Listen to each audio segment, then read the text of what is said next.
है मसीह का प्यारा वचन, ये है वचन प्यारा। परमेश्वर के धन्य नाम की महिमा हो। प्रभात मनन के सत्र 2488 में आप सभी का बड़े प्रेम के साथ स्वागत करता हूं। आइए आज मनन के लिए हम पढ़ते हैं पत्रस की दूसरी पत्री, दूसरा अध्याय, उसकी 16वीं पद। पर उसके अपराध के विषय में उलाहना दिया गया, यहाँ तक कि अबोल गदही ने मनुष्य की बोली से उस भविष्यद्वक्ता को उसके बावलेपन से रोका। बिलाम का जीवन उन सबके लिए जो प्रभु की सेवा को अपने स्वार्थ के लिए उपयोग करते हैं एक भयानक चेतावनी है। गिनती की पुस्तक 22वां अध्याय में हम वो घटना को देखते हैं जो पत्रस यहाँ सूचित कर रहा है। रुपये का लोभ बिलाम नामक भविष्यद्वक्ता को कितना नीच किया है, आप इससे इस बाइबल भाग में देख सकते हैं। जिस यहोवा को वह परमेश्वर करके मानता था, उसी यहोवा परमेश्वर के लोगों का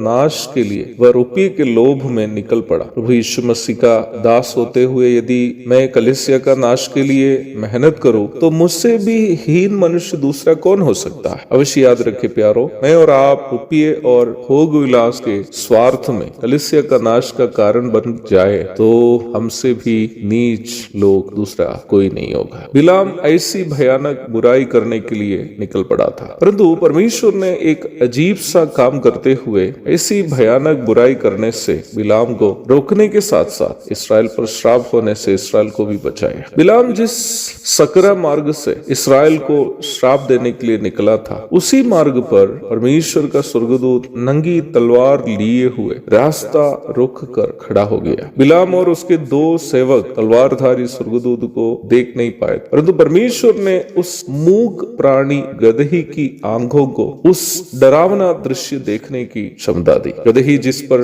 बिलाम बैठा हुआ था, स्वर्गदूत को देखकर आगे बढ़ने से इनकार किया।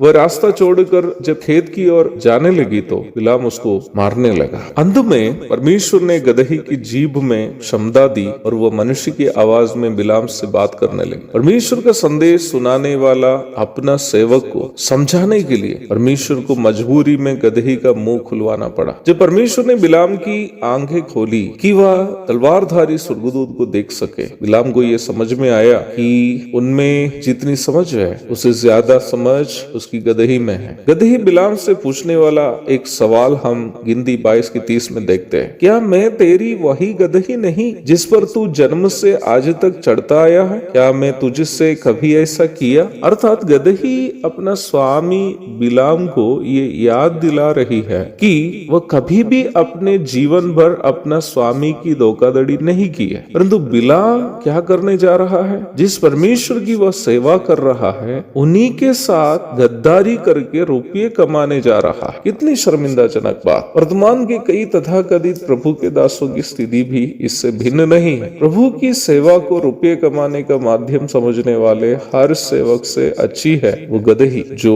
बिलाम से यह बात कर रही है, जिन्होंने कभी अपना स्वामी का धोखा नहीं दिया। वे अपने स्वामी का, जिन्होंने उनको पाप और शैतान से मोल लिया, इनकार करने वाले जो प्रभु की सेवा को रुपये कमाने के लिए इस्तेमाल करते हैं। मुझे सुनने वाले प्रिय भाई बहनों, मेरे इन शब्द आपको कठोर सा लगते होंगे, परंतु मुझको और आपको ऐसी भयानक बुराई करने से बचे रहने की अनिवार्यता केवल अपने इन शब्दों से मैं सूचित कर रहा। एक और शुभ दिन की धन्य कामनाओं के साथ आज का मनन में यह समाप्त करता हूँ। प्रभु आप सबको आशीष दे। आमीन।